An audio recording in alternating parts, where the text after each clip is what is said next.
Hello and welcome to Kilmainham Jail for another one of our Kilmainham Jail on lockdown videos. We're in the East Wing, but we're going back downstairs to do the second half of our exploration of the basement area of the East Wing of Kilmainham Jail. So we're just going to head back down into the darkness. Always very dramatic.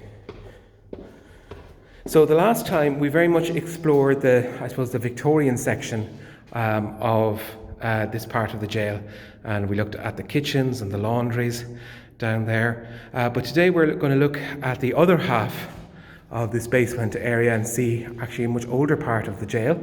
Before we do that, however, a bit of prisoner graffiti, probably from the Civil War. This depicts Charles Stewart Parnell, who had been a prisoner in Kilmainham Jail between 1881 and 1882. And what's really interesting about the Civil War prisoners in particular is when they came to Kilmainham Jail, many of them knew already about how significant it had been in Irish history, and in particular the independence struggle. So they were in many ways kind of awed to be in the same prison where Robert Emmet and Parnell had been prisoners, and where the Invincibles and, of course, most recently, the 1916 leaders had been executed. And it's really interesting to see that then kind of reflected in the graffiti here in this part of the jail. But we are going into a much older part of the building, into the 18th century jail. So we're leaving the 1860s and heading to the 1790s. So there's a big metal jail, metal door there, and this is actually just underneath that central administrative block that runs right through the centre of the building. And we're going to head down here first. You can see down here, you can actually, I think you can see some of the original kind of almost bedrock of the area. This actually is a cupboard that leads off another room just underneath the Parnell cell. So if you go in there, you can look in here.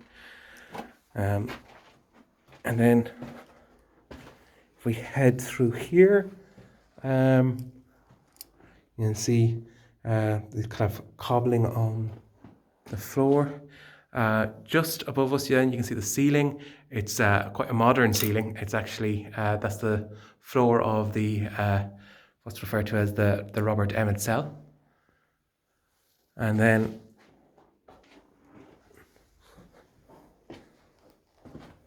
you can go next door.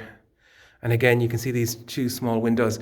Those windows open out onto that interior yard that we visited on our very first video. Now, some of you, if you were here many, many years ago, you might have heard reference to Anne Devlin's cell being down in this part of the building. We don't say that anymore, mostly because I suppose when you look at her account, there's no indication as to exactly where she was. She said that she was in the male section of the jail, and her cell is described in her memoir as being narrow, meaning, I suppose, small and confined. So my own feeling is that she may have been in a regular cell, but she seemed to have been kind of confined there quite a lot more than the other prisoners. And suffered very badly. She makes one reference in her memoir to being sent to dungeons, but that dungeon was in Old Kilmainham Jail, which is just down the road from us, in the, I suppose, around the Mount Brown area. The old jail continued even after the new jail here opened in 1796, and it was in a terrible state, very damp, and she blamed it for, I suppose, further worsening the health of her brother. So that's the 18th century basement.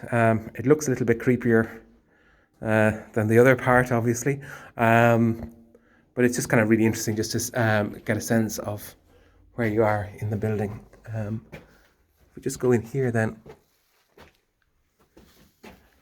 again, if you look upstairs, then you can see that's the steps leading up to the Catholic chapel.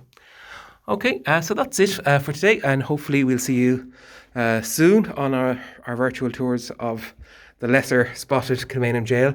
And in the meantime, stay safe.